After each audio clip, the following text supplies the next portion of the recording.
ഒരു കാര്യം, വീട്ടിലുണ്ടാക്കുന്ന ഭക്ഷണമൊന്നും വേണ്ട.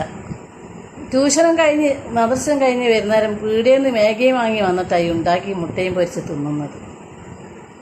അങ്ങനെ ഞാൻ ആദ്യമായിട്ടൊന്ന് മാഗി ഉണ്ടാക്കി നോക്കിയാൽ ഉണ്ടാക്കൽ ഇവർ തന്നെയാണ്, കൊണ്ടുവന്ന അവിടെ ഇവർ തന്നെ ഉണ്ടാക്കിക്കോളും. അല്ലാണ്ട് നമ്മളെ കൊണ്ട് ഉണ്ടാക്കിക്കില്ല. ഇന്ന് ഞാനൊന്ന് ഉണ്ടാക്കി നോക്കിയതാണ്.